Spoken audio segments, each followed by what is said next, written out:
hermanos salvadoreños una conferencia con el objeto de hacerles llegar la necesidad, mejor dicho, de hacerles comprender la necesidad de formar una tercera cámara entre todos ustedes. Con este propósito, el maestro Samael se dirige a ustedes. Con ustedes, el maestro Samael. Hermanos gnósticos salvadoreños, hoy vamos a hablaros sobre la tercera cámara. Si se estudia cuidadosamente el manifiesto gnóstico impreso en Colombia, puede observarse claramente que allí citamos a esta consabida tercera cámara. Entremos pues, mis caros hermanos, en materia.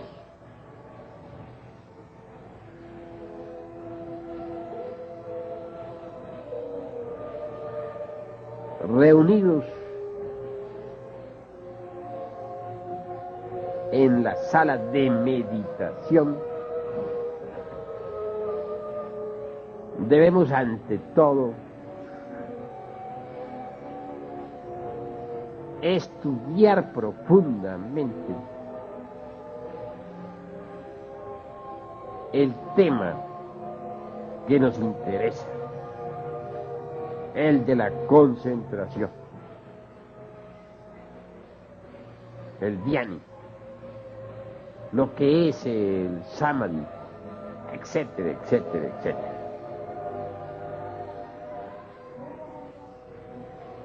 Pensemos por un instante que ya estamos aquí todos reunidos en tercera cámara. Voy a desarrollar el temario y luego vamos a la práctica, mis caros hermanos.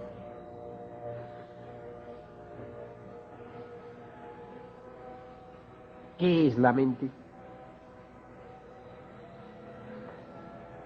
Obviamente tenemos realmente muchas mentes, porque tenemos muchos yoes.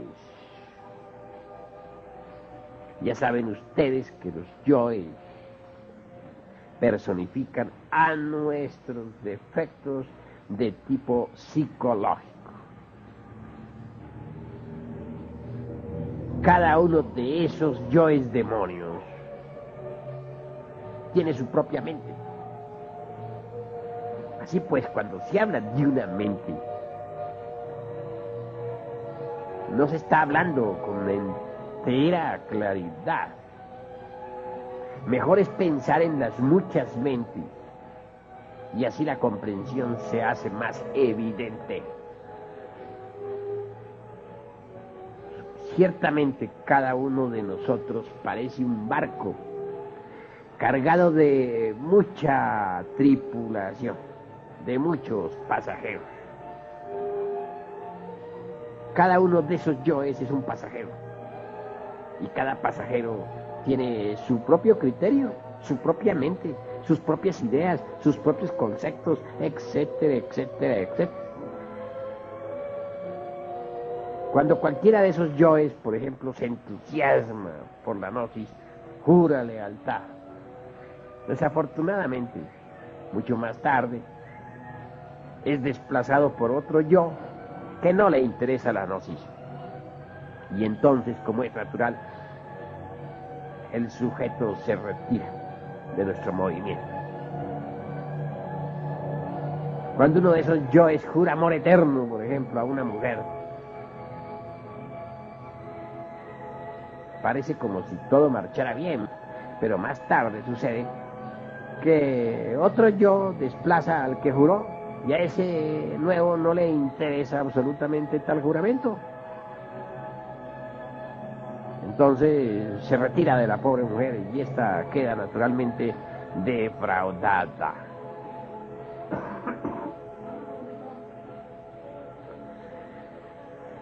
Así pues, mis caros hermanos, comprendiendo que la mente es múltiple porque tenemos muchas mentes, ahondemos un poco más en esta cuestión. ¿Qué es lo que necesitamos realmente para poder llegar a experimentar lo real, la verdad, a través del éxtasis, del samadhi? ¿Cómo llegar a tal estado de arrobamiento místico, trascendental? Esto es muy interesante, mis caros hermanos, muy interesante. Reflexionen, por favor, reflexionen. Se trata, ante todo, de conseguir la quietud y el silencio de la mente.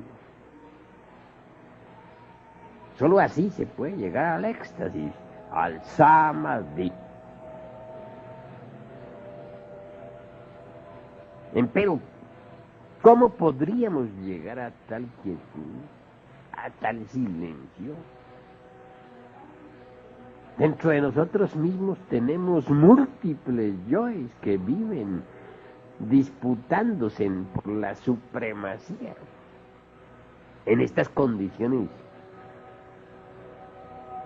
obviamente se hace difícil conseguir ese silencio y esa quietud, pues los yoes pendencieros y gritones realmente no lo permiten. Entonces, ¿qué hacer? Pues se necesita, mis caros hermanos, primero que todo, colocarse en una postura cómoda.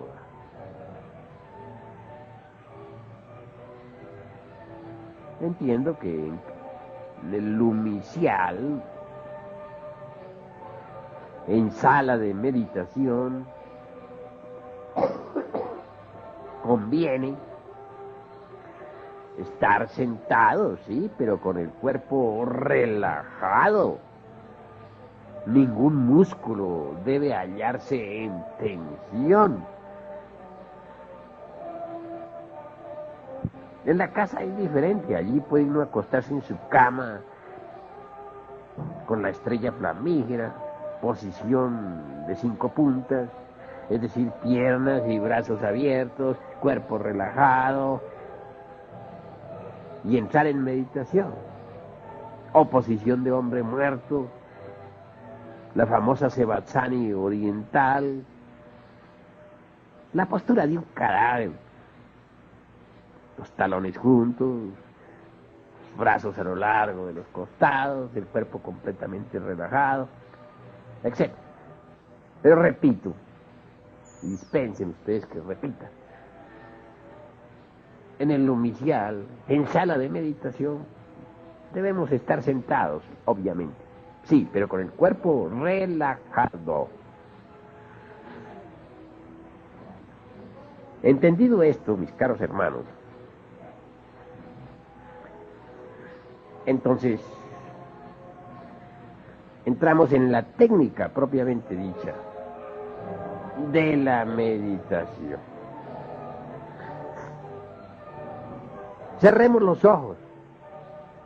Conviene que los tengamos cerrados para que las sensaciones del mundo exterior, las percepciones, en fin, todos los objetos del mundo físico, las personas, las cosas, no nos distraigan.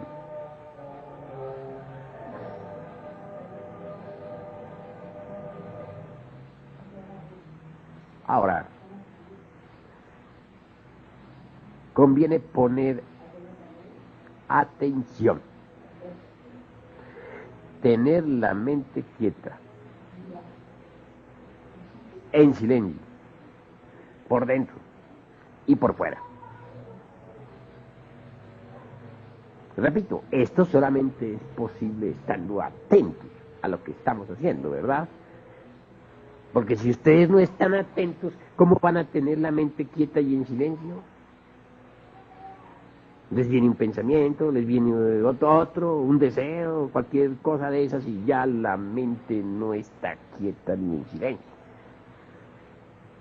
Desafortunadamente, hermanos, no es tan fácil estar atento.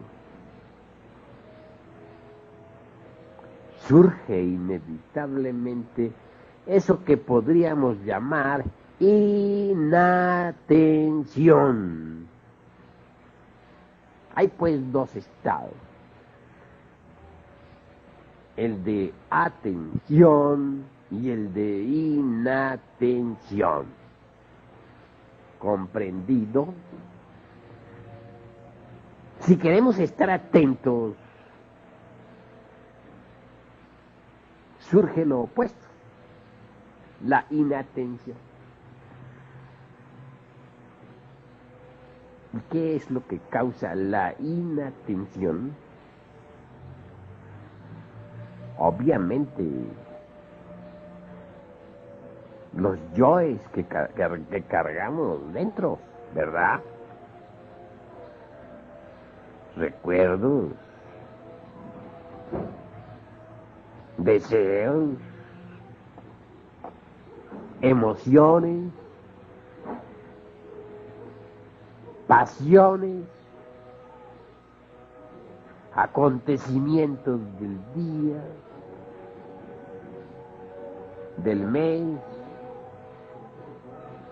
del año o de los años, memorias, rencores, resentimientos, etcétera. Eso es obvio. ¿Qué hacer entonces con toda esa multiplicidad del yo? ¿Qué hacer con esa inatención? Observarla, mis caros hermanos, observarla.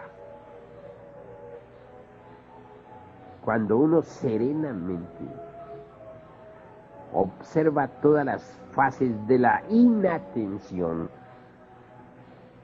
cuando de verdad las mira en forma detallada y sin tomar partido por esto o por aquello, en esa misma observación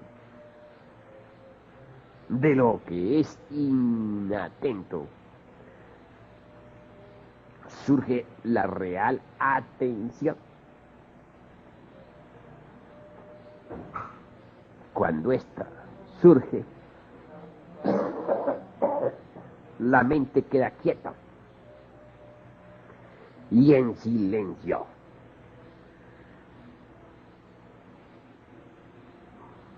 Quiero que ustedes sepan que cuando la mente está quieta, que cuando la mente está en silencio, adviene lo nuevo. Eso es claro. En esos instantes la esencia se desembotella para experimentar en el mundo de lo real.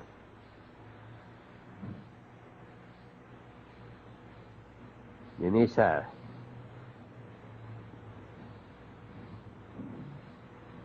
o en esos, mejor dijera, estados de lucidez plena, venimos a experimentar cierto elemento que transforma radicalmente, que nos da ánimo, que nos refuerza para la batalla, para la lucha. ¿Entendido? Hay un dicho antiguo que dice: Nócete ipsum, hombre, conócete a ti mismo y conocerás al universo y a los dioses. Cuando uno está observando lo que hay de inatento, surgen naturalmente diversas cosas.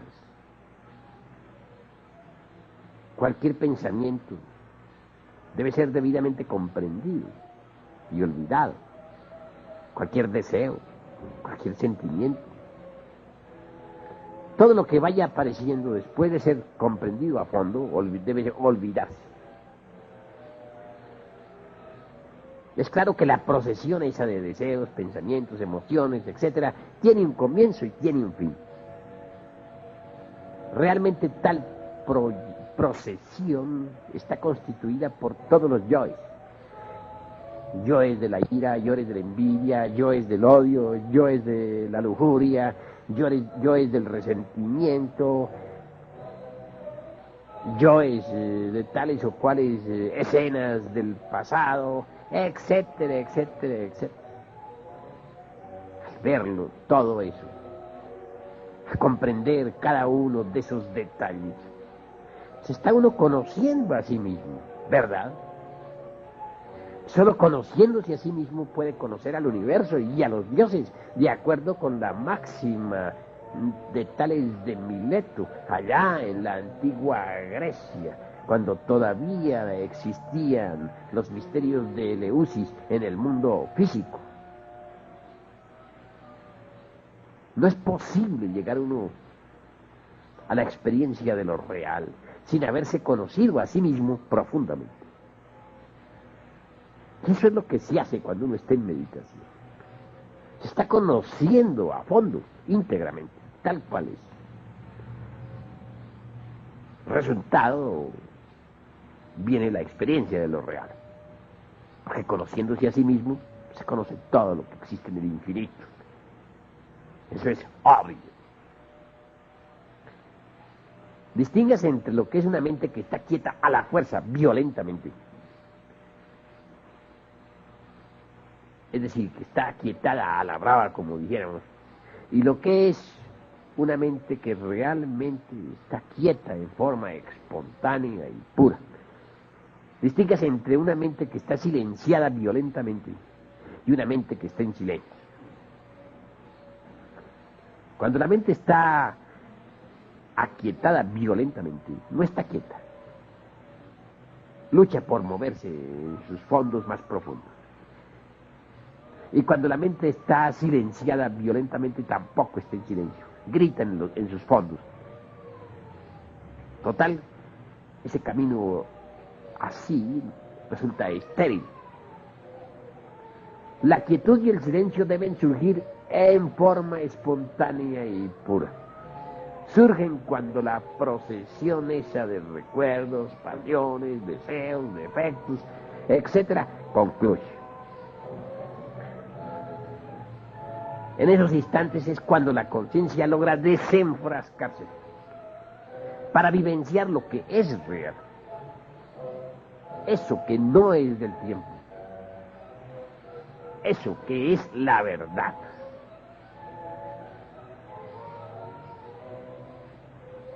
Así pues, mis caros hermanos, conociendo esta técnica, todos reunidos en pleno santuario, debemos meditar.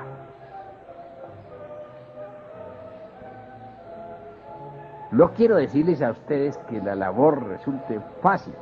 Es obvio que este trabajo es difícil. Empero no es imposible.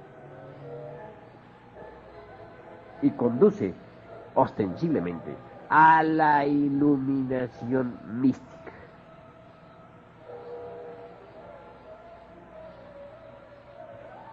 Quien se conoce a sí mismo, no lo olviden, conoce al universo y a los dioses.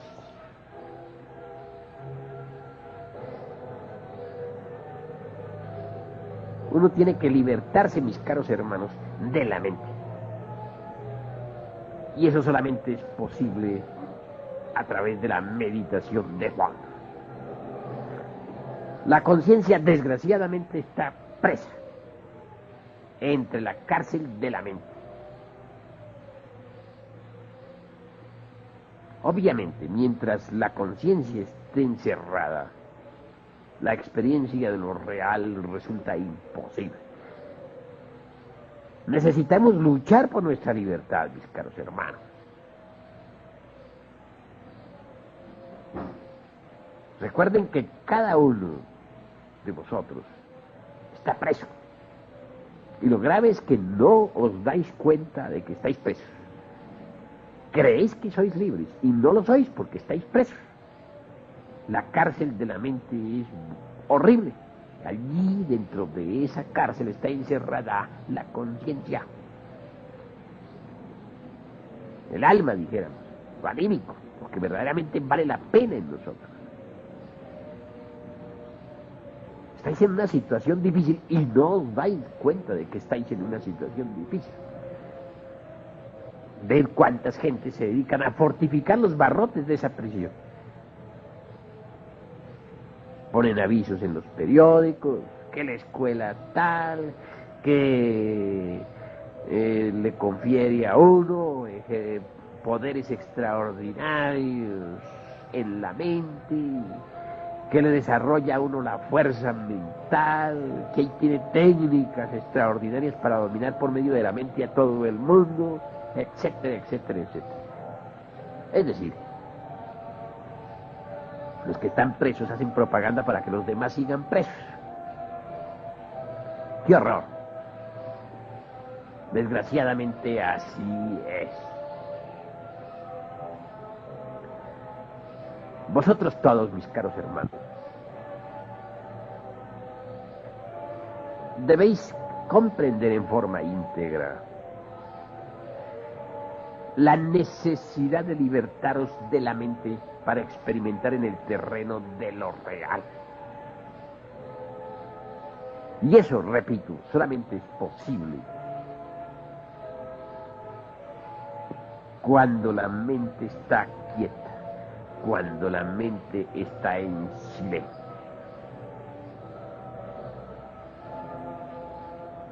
No dejo de aclarar, y en esto no quiero ahorrar esfuerzos de ninguna especie, que el problema de cada uno de ustedes sentado aquí en la sala de la meditación consiste precisamente en la inatención. Todos queréis estar atentos, desgraciadamente no lo lográis, surge la inatención, os distrae cualquier cosa, desde el canto de un grillo hasta una bala de cañón, o el automóvil que pasa por la calle, o el último recuerdo de hace un ratito nomás,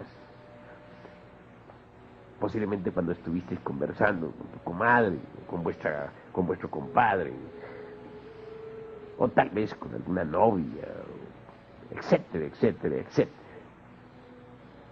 Por lo común el trajín del día deja tantas huellas en el fondo de la mente, que cuando llega la hora de estar atentos no se logra. Entonces es cuando verdaderamente debemos comprender esta técnica, poner observación en la inatención, es decir, observar cuidadosamente lo que hay de inatento en nosotros. Cuando uno observa, repito, aunque me haga cansón con tanto repetir, todos los detalles de la inatención, es obvio que por tal motivo ya hay atención. Pues bien, la atención plena, mis caros hermanos, nos da precisamente la lucidez del espíritu. La atención plena nos lleva a una quietud natural, espontánea y simple de la mente. La atención plena nos lleva a un silencio bellísimo, muy profundo de la mente. Lo curioso es que cuando uno está verdaderamente atento, cuando realmente está en silencio, ni siquiera se da cuenta que está en meditación. Aquella quietud y silencio es tan natural, son tan naturales, que se olvida uno de que está practicando un ejercicio. Bendito olvido, porque cuando eso sucede, viene la iluminación, el Saman. Ven, por ejemplo, hermanos, lo que sucede cuando uno está arrobado contemplando un cuadro de la naturaleza. o una película que le interesa, o a la mujer amada, o a un amanecer, un anochecer. Si realmente está uno arrobado en aquello, en esos instantes hay atención plena.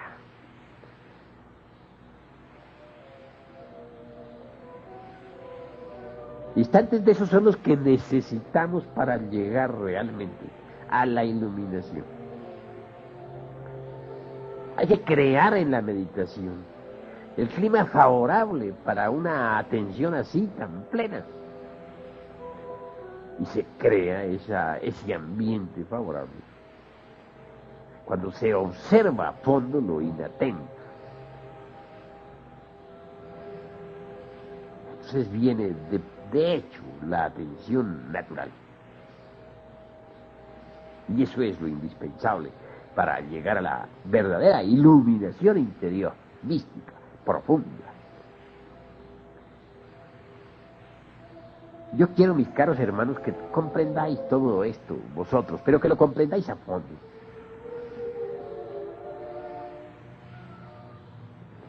Necesitamos todos, libertarnos de las trabas de la mente, del batallar horroroso de los conceptos opuestos.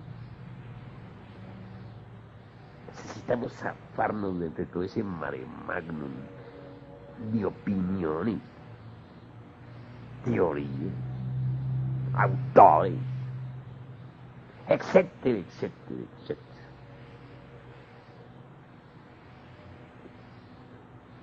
Muy bello es, mis caros hermanos, poder uno estudiar, por ejemplo, en los registros acásicos de la naturaleza todas las maravillas de la tierra y de sus razas.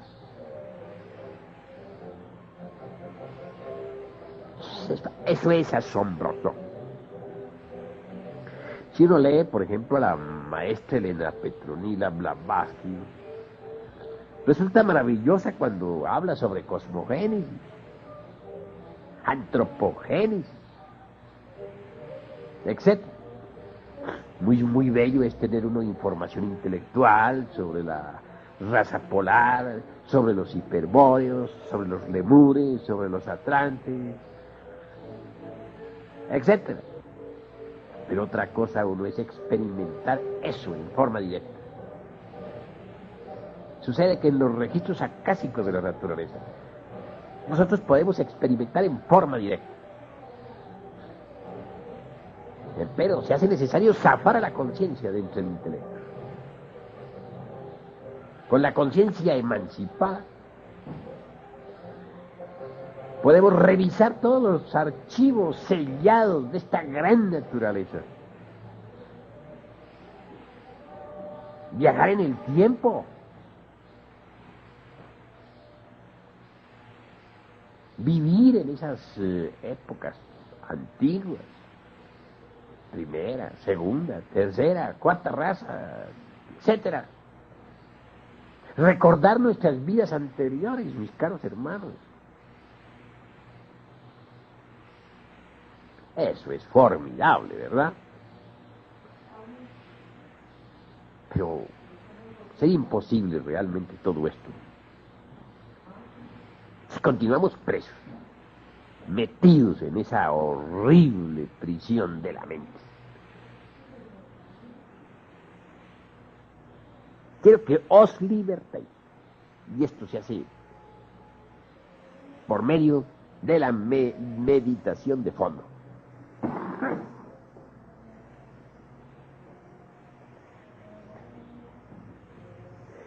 Así pues, mis caros hermanos, reunidos en esta sala de meditación,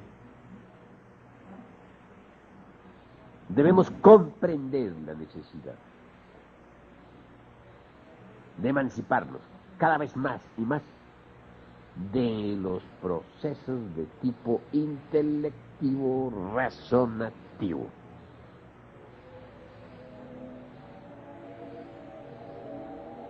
Hay mantras que ayudan también.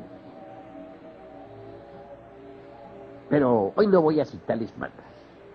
Hoy quiero que comprendan la técnica.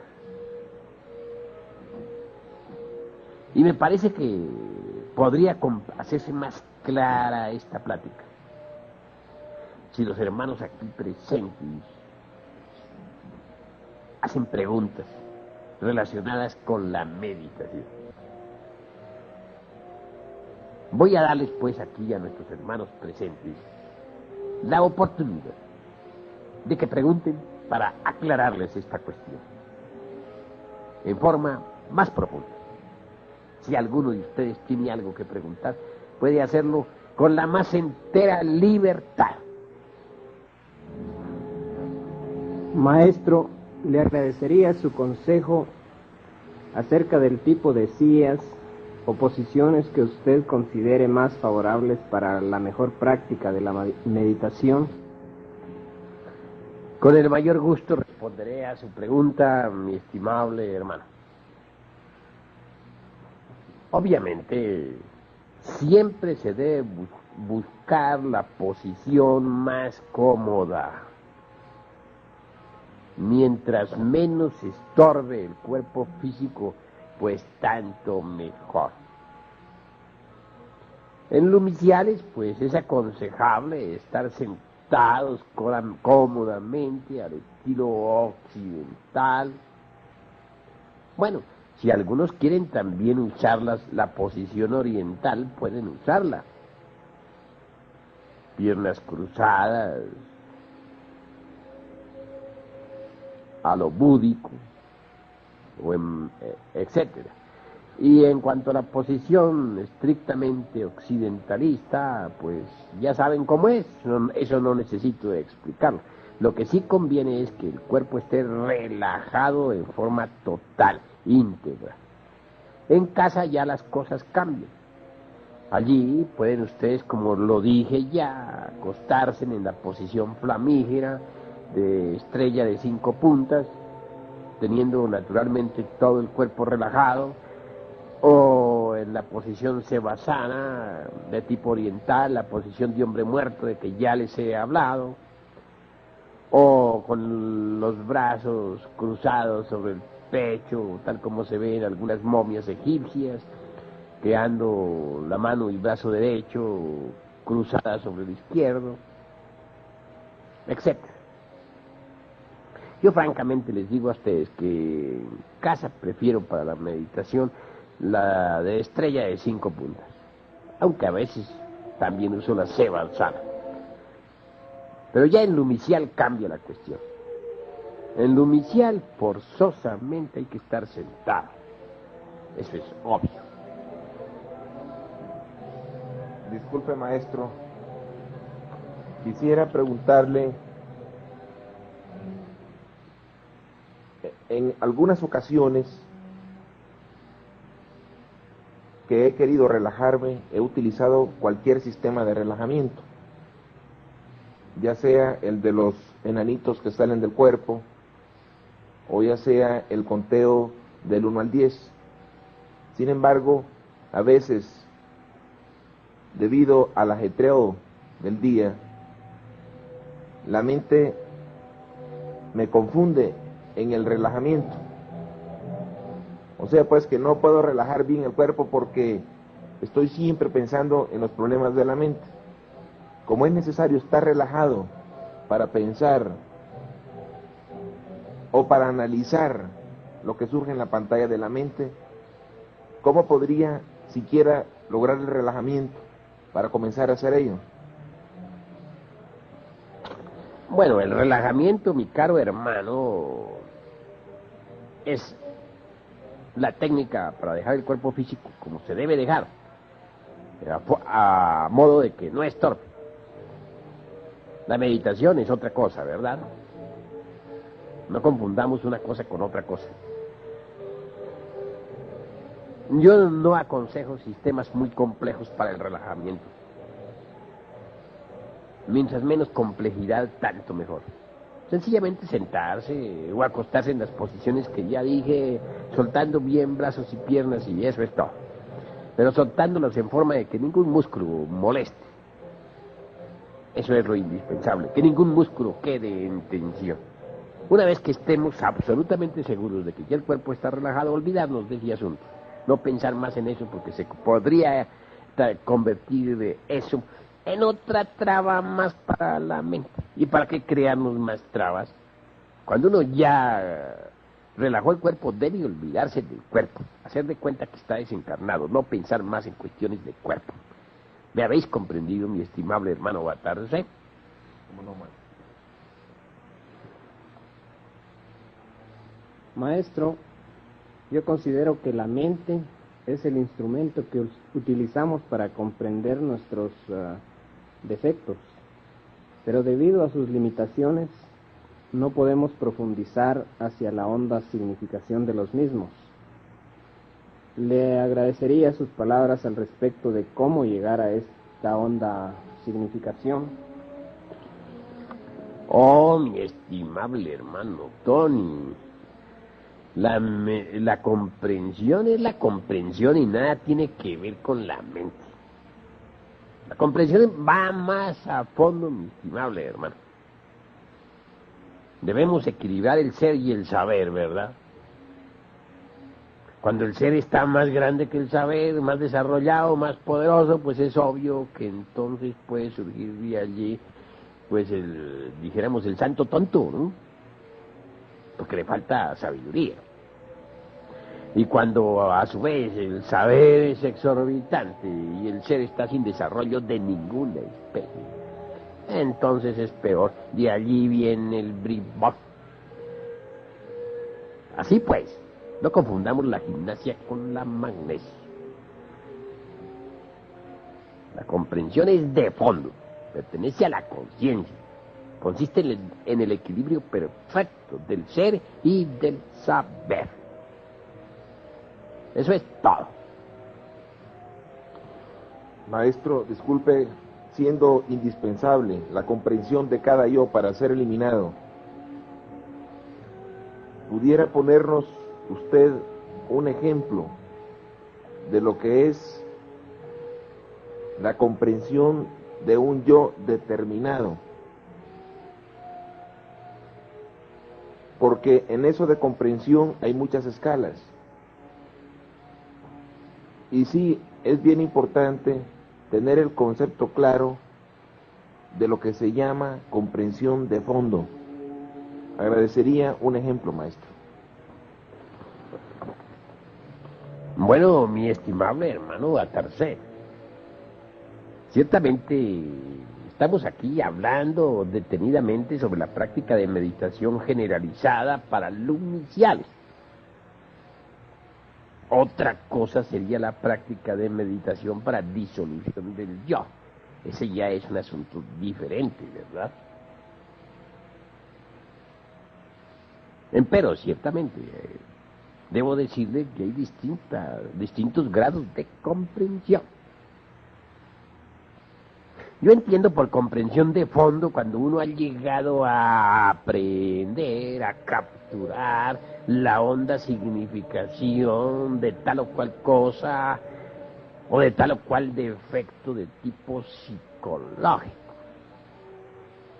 Pero cuando uno no ha llegado así tan lejos, cuando tan solo comprende el proceso, por ejemplo, de la ira, o del egoísmo, o del odio, y nada más, pero que no ha capturado realmente su íntimo significado de fondo.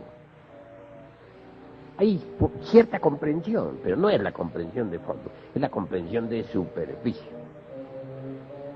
En todo caso, en esto de la comprensión hay muchos y muchos grados, escalas y sistemas, diversos niveles, porque muchas veces uno ha estudiado un libro y cree que ya lo comprendió. Y lo lee un año después y resulta que se da cuenta de que no lo había comprendido. Habéis visto, por ejemplo, mi libro, El Parsifal, ¿verdad? Ese es un libro para estudiarlo durante toda la vida. Sin embargo, hay muchas gentes que creen que ya lo comprendieron. Pero cuando lo vuelven a leer, se dan cuenta de que les faltaba comprenderlo más. Y si repiten la lectura años más tarde, se dan cuenta de que no habían entendido nada. que les faltaba todavía comprender. Total que esto de la comprensión es algo muy elástico.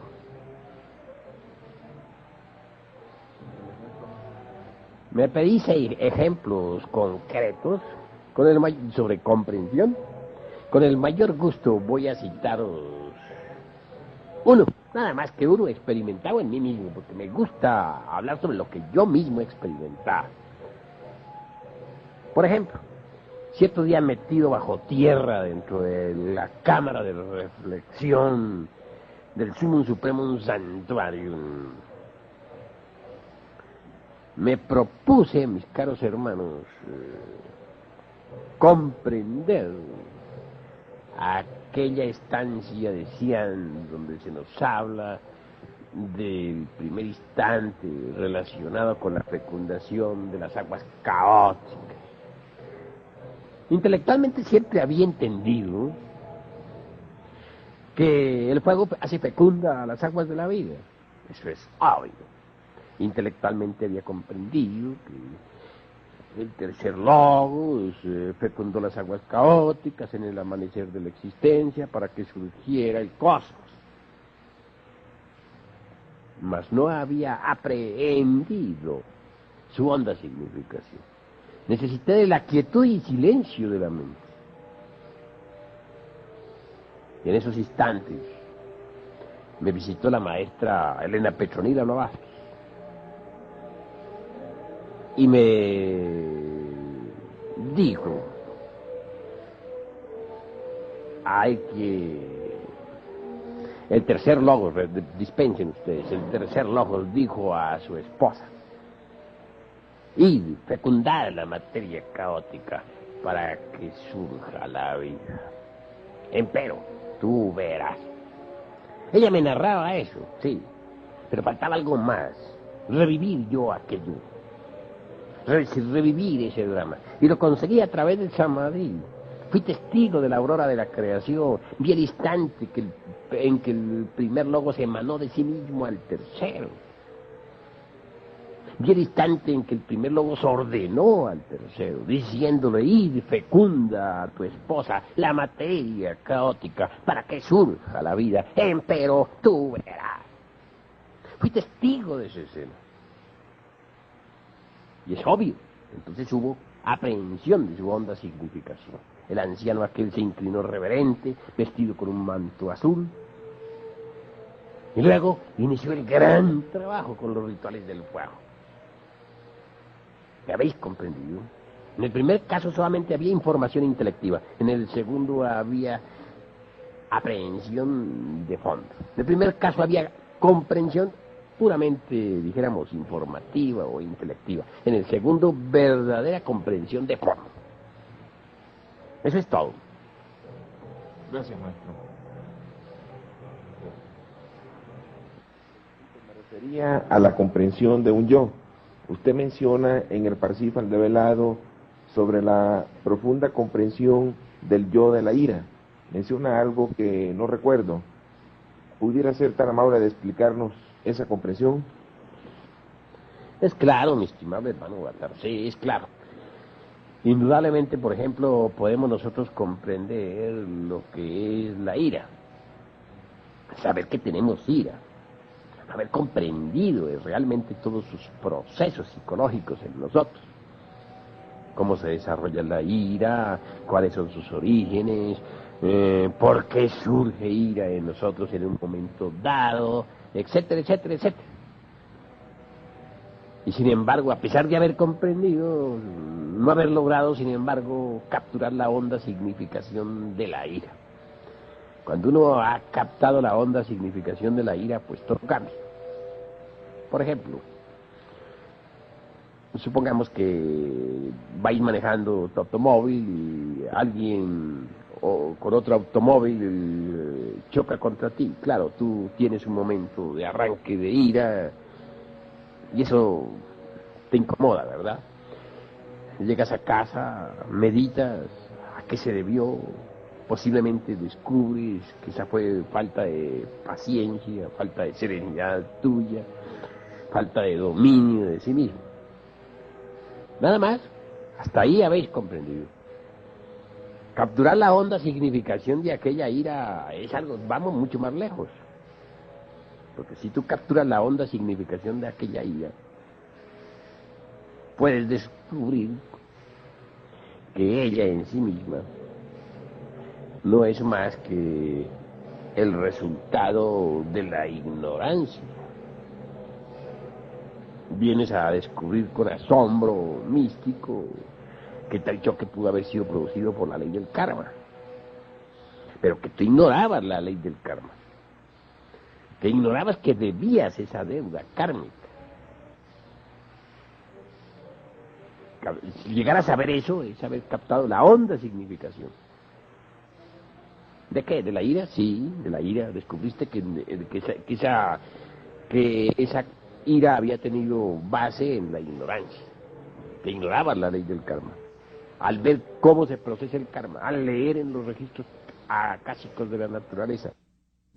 Es claro que en tercera cámara recibimos fuerza, porque realmente en la sala de meditación se establece un vórtice de magnetismo extraordinario.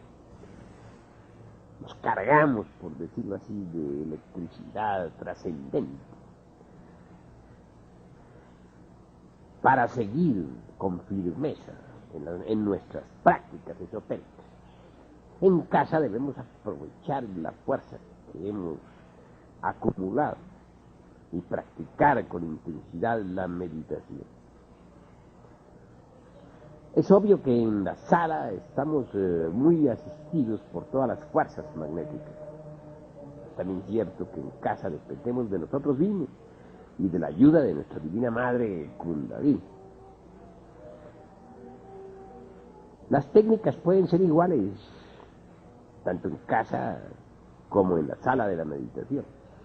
Pero en cuanto a la relajación sí hay una diferencia, porque uno en su casa puede tranquilamente acostarse en el suelo si quiere, la posición de flamígera o sevatsana, o en su cama, etc. Ya cambia la cuestión, mientras que en el inicial solamente puede estar sentado.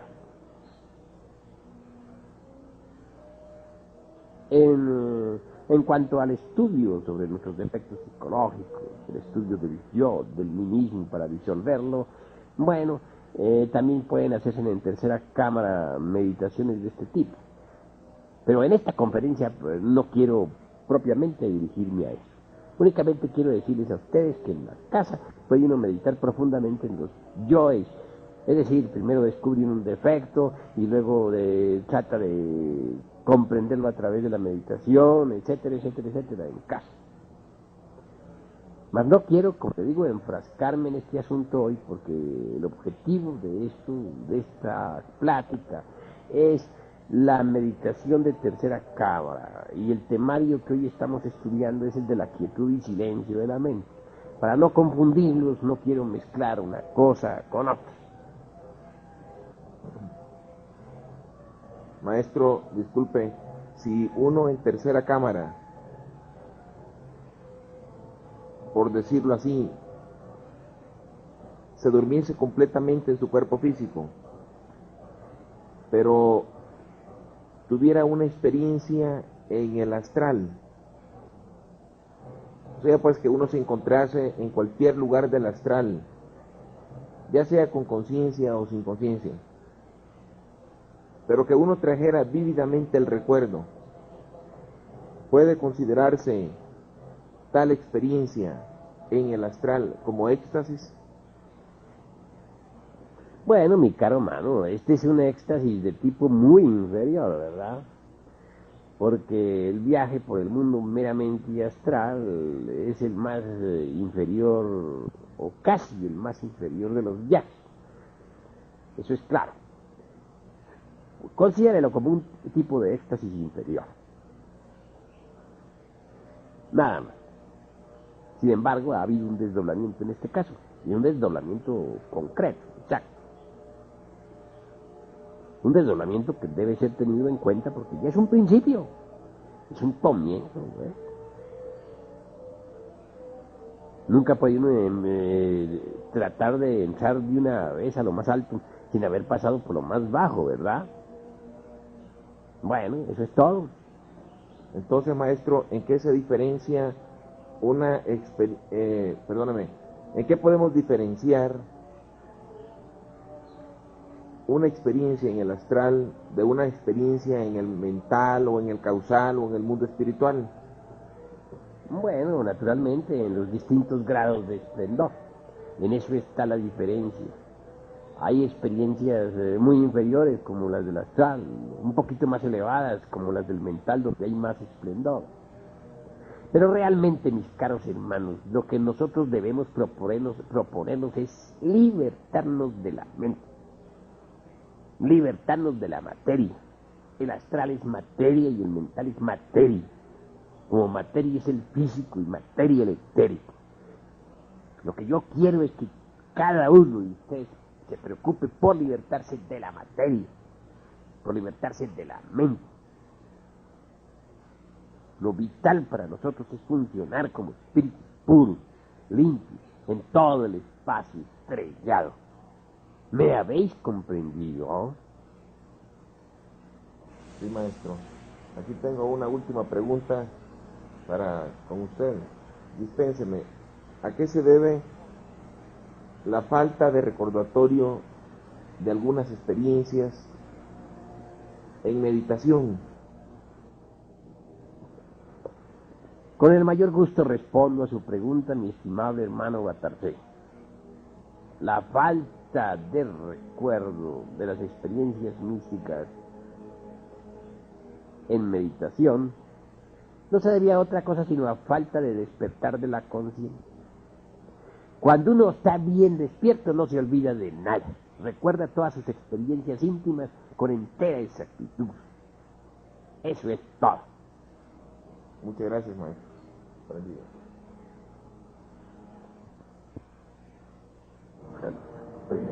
Bueno, mis caros hermanos, vamos a empezar la meditación.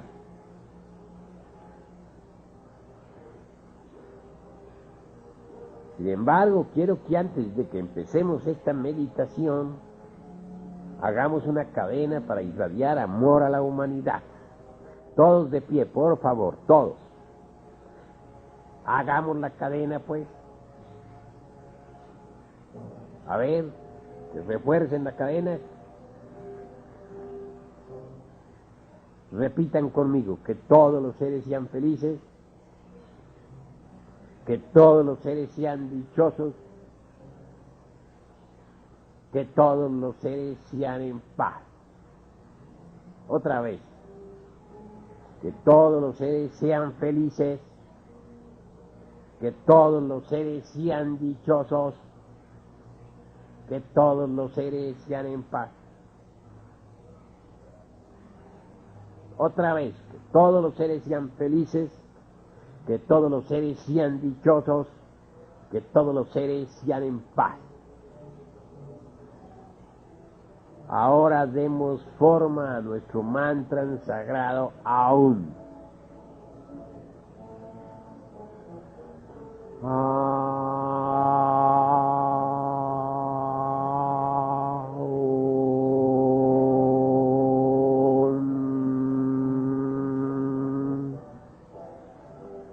Tat, Sat, Tan, Pam, Paz.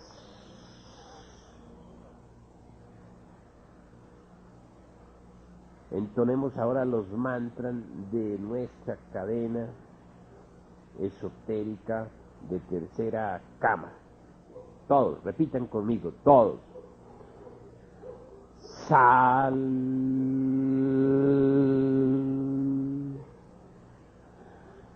Tul,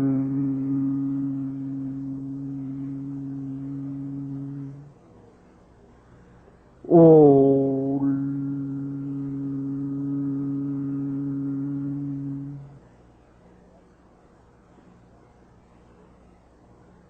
hagan el signo del microcosmo, mis caros hermanos.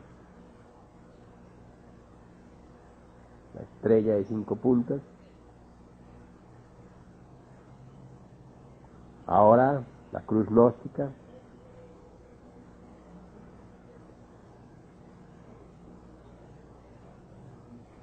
Favor tomar asiento, mis caros hermanos. Apaguen las luces, por favor, apaguen las luces para que nada nos distraiga.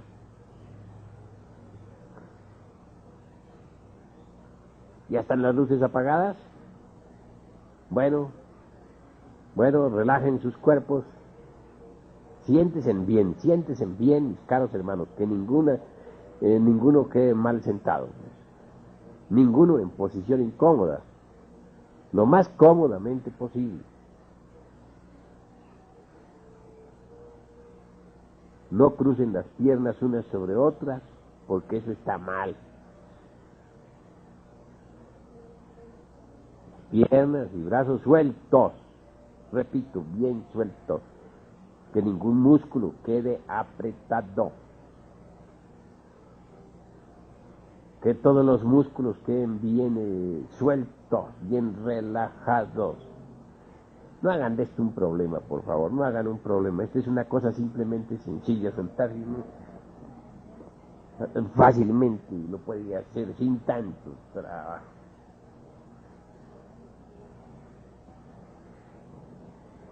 A ver, ¿ya están relajados?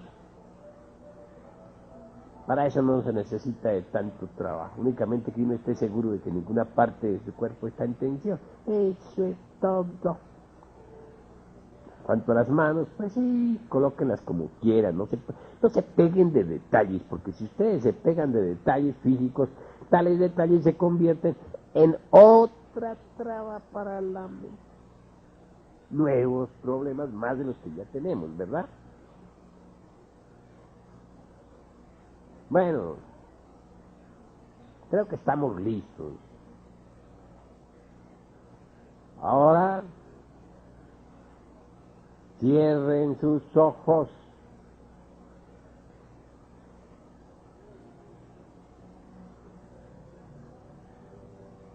Al hacer la práctica se puede admitir un poquito de sueño para el físico, con tal de que no se duerma la conciencia, todo está bien.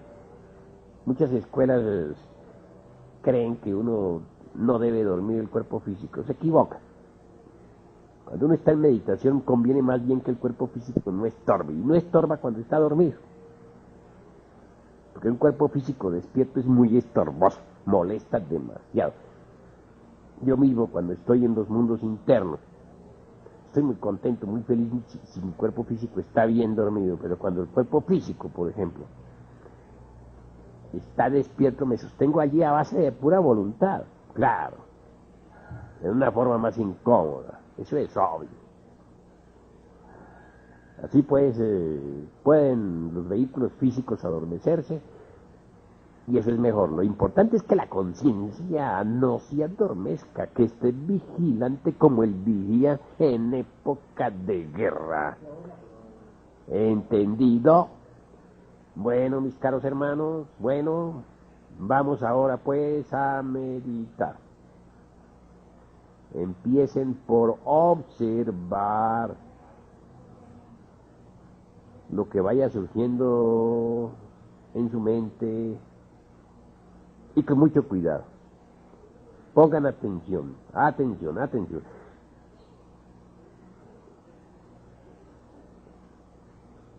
Pongan atención en lo que uno tiene de inatento.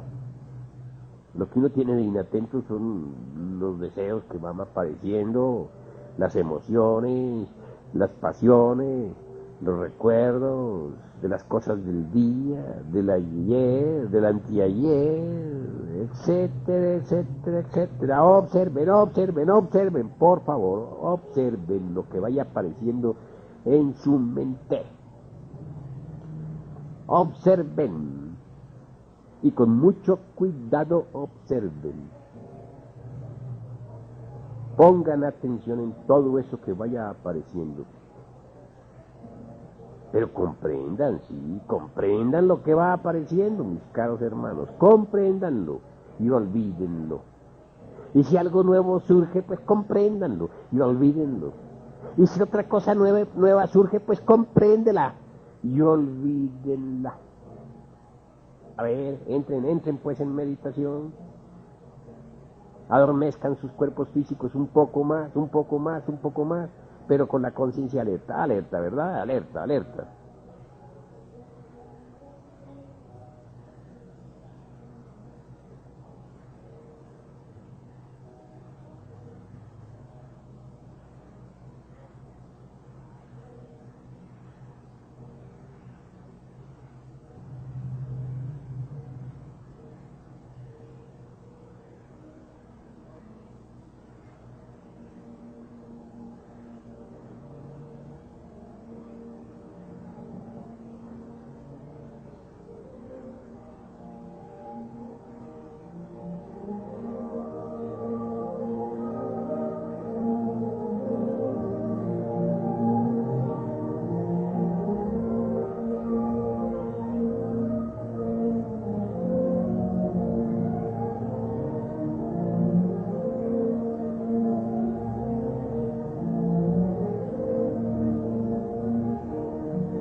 Bueno, mis caros hermanos, como esta no es sino pues la indicación práctica de cómo se debe meditar, solo me resta deciros que es conveniente que estas prácticas se hagan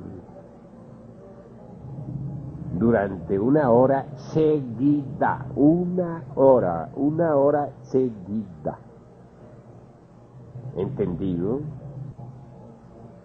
Concluida ya la meditación, entonces todo lo que hay que hacer es formar la cadena.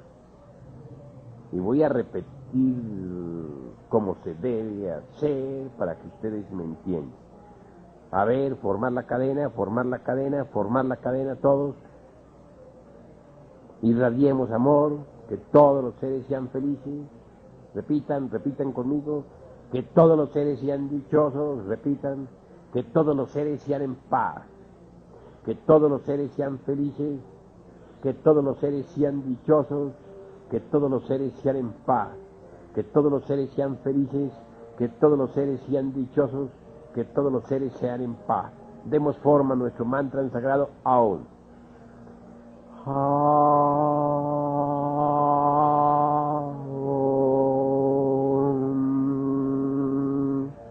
Tat, Sat, Tan, Pam, Pa. Ahora vienen los mantras con los que se debe finalizar siempre la gran cadena. Sal, Tul, Ul. Luego el signo del microcosmos. Luego la cruz gnóstica, o la cruz dentro del círculo. Esta convocación ha terminado. Así es que se concluye, mis caros hermanos. La práctica debe ser por una hora. Es claro que yo no voy a estar haciendo aquí, a través de una cinta grabada, toda la práctica de una hora, porque se nos acabaría la cinta. Únicamente el objetivo de esta cinta es indicarles cómo se debe hacer, en qué forma se debe trabajar. Después todos los hermanos se despiden cariñosamente y se retiran. Así es como se trabaja. Así es como debe funcionar siempre la tercera cámara. Los que ingresen a tercera cámara son individuos que deben haber estado por lo menos 3 años en el movimiento gnóstico. No se puede recibir en tercera cámara a un individuo de 1 año o de 2, sino a los que hayan tenido por lo menos 3 años de asistencia puntual a la primera y segunda cámara. ¿Comprendido? Bueno, mis caros hermanos, creo que ya no hay nada más que hablar por ahora. Si algo hay que decir, pueden decirlo con entera libertad. Maestro, una pregunta que le rogaría que nos contestara es sobre qué es lo que se debe de comer antes de la práctica de tercera cámara, y si el estómago lleno o semilleno no es óbice para realizar una buena práctica. Con mucho gusto, mi estimable hermano Batarse, responderé a su pregunta. Para asistir a tercera cámara es mejor no comer a nada absolutamente antes. Mejor es asistir uno con el estómago limpio. Así la práctica resulta con más comodidad. ¿Entendido?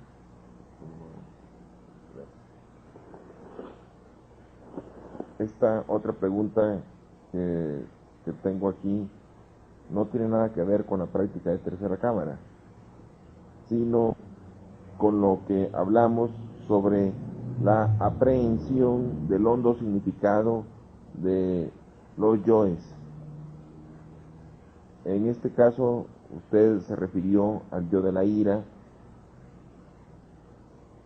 y cuyo hondo significado era la ignorancia.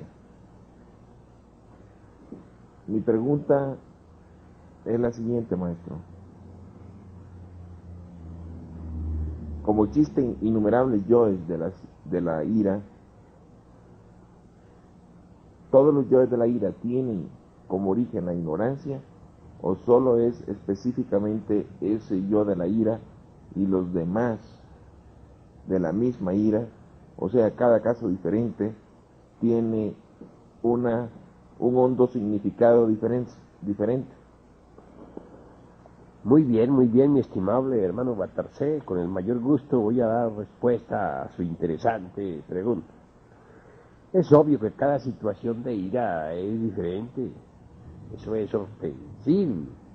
Sin embargo, podemos prácticamente catalogar todas las situaciones de ira resumiéndolas a tres. Primera, que llamaríamos ira producida por el ánimo. Dos, sería ira producida por el cuerpo. Tres, ira producida por la lengua. Vamos a examinarlas cada una por separado. ¿Les parece? Bien. Ira producida por el ánimo. No siempre está uno en el mismo estado de ánimo.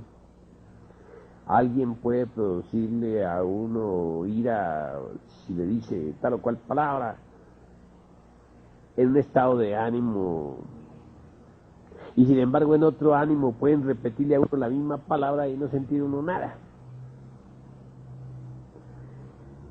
Cualquier insultador puede herirlo a uno fácilmente si lo encuentra en un estado de ánimo, pero en otro estado de ánimo el insultador puede que no encuentre eco en uno.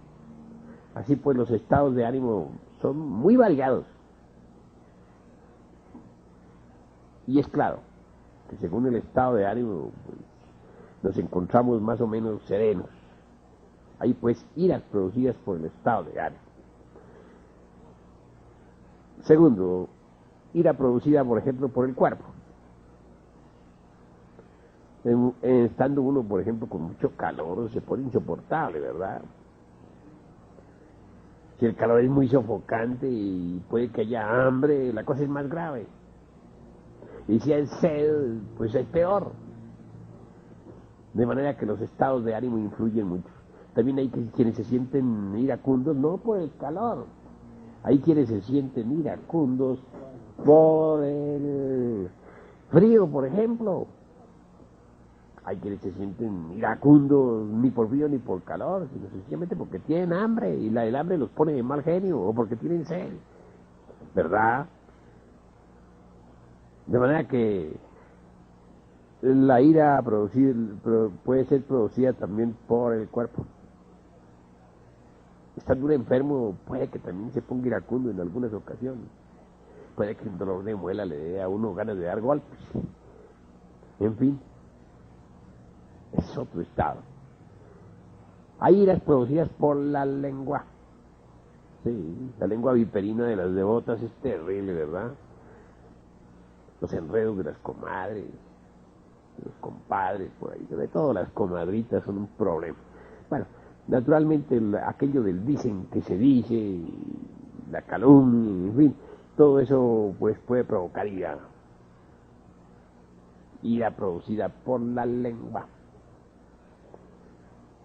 Ahora, la lengua de uno también puede iracunda responder con palabras hirientes, ¿verdad? De manera que la ira de la lengua, obsérvenla. Qué curiosa, resulta de lengua a lengua. Nos insultan e insultamos, nos hieren y herimos. Usamos la palabra en esa forma, mal usada, ¿verdad? Pero así es la humanidad. Bueno, la ira, pues vean ustedes, tiene tantas facetas. Cada situación de ira es diferente, pero todos los aspectos de la ira se reducen a 3. Mejor mencionemos esos 3 en una forma un poquito más ordenada. Cuerpo, ánimo y lengua. ¿Entendido? Aprender la honda significación de todo eso es importante. Por ejemplo, nos calumnian. Y claro, si nuestro estado de ánimo no está muy bueno, nos sentimos ofendidos. Y reaccionamos violentamente. Interesante sería después comprender, y además de comprender, llegar a captar la honda significación. Cuando captamos la honda significación, cambia el panorama. Puede que aquel que nos ha calumniado o que nos ha insultado sea una víctima nuestra. Sí, puede haber sido víctima nuestra en una pasada reencarnación.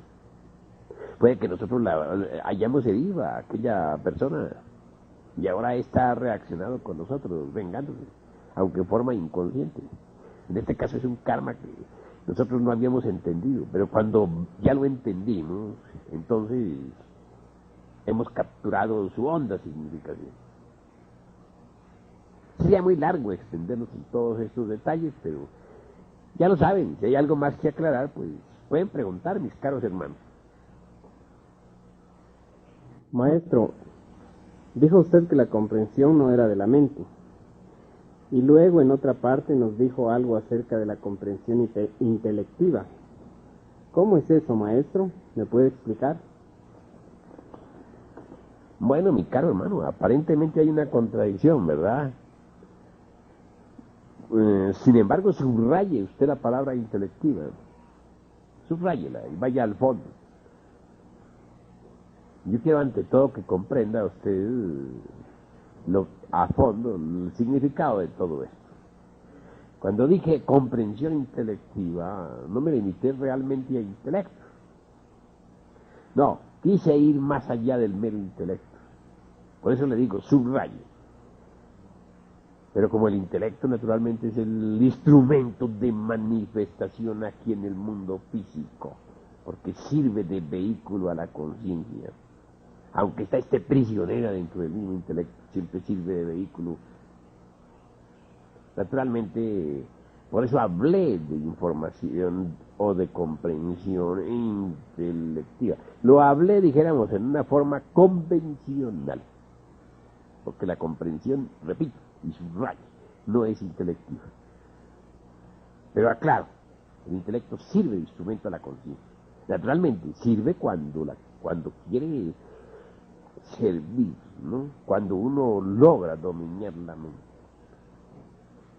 Desgraciadamente, son muy pocos los que saben dominar la mente.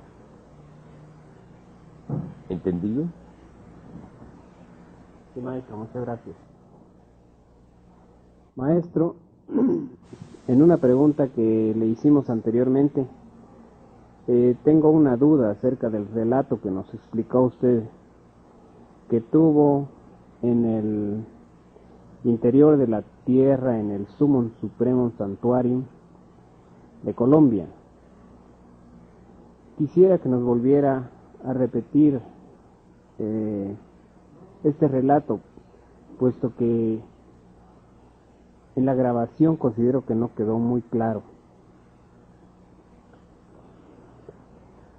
Con el mayor gusto, hermano, arrojaré lampos de luz sobre lo que antes dije. Es claro que yo sabía siempre que el fuego hace fecunda las aguas de la vida. Ese es obvio, y eso lo sabe cualquiera que haya estudiado esoterismo.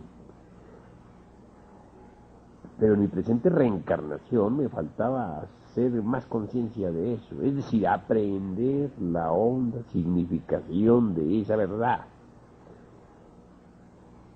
Logré capturar esa honda significación en la cámara de reflexión del Sumum Supremum Santuario, que la Blavatsky me haya visitado en Astral perfectamente, así fue. Ella todo lo que hizo fue repetirme lo que estaba escrito en su Cosmogénesis. Podemos subrayar así: el tercer logos hizo fecundas las aguas caóticas para que surgiera la vida. Así repetimos, así simplificamos. Sin embargo, eso no era todo, yo necesitaba ir más a fondo, y lo logré. Asistir realmente, o mejor dicho, revivir el amanecer del Mahabharata. Digo revivir porque en nombre de la verdad tengo que decirles que ciertamente yo fui testigo de la aurora del Mahabharata, pero en mi presente reencarnación necesitaba revivir ese recuerdo trascendental, divinal. Y vi perfectamente cuando el primer logo se manó al tercero, ¿sí? Cuando le habló diciéndole: y fecunda haz a la materia caótica para que surja la vida, empero tú verás. Le dio libertad para obedecer o desobedecer. Y el tercer logo se inclinó reverente ante el primer logo. Estaba bellamente vestido ese tercer logo, con su manto azul hasta abajo, su blanca túnica, qué belleza en su rostro, sus ojos azules donde se refleja todo el panorama del infinito, esa nariz aquileña, ese labio fino y delicado, todo él resplandeciente, magnífico. Fui testigo de eso, como fui testigo del trabajo ritual que se hizo en los 7 templos del caos. Bueno, al experimentar lo trascendental, pues aprendí, capturé la honda significación de esa verdad que está escrita en Cosmogénesis y que todos los hermanitos de las diversas escuelas repiten, pero que no han logrado realmente vivenciar o experimentar en forma íntima. ¿Entendido? Sí, maestro, muchísimas gracias. Sí, sí, sí, sí, sí, sí, sí, sí.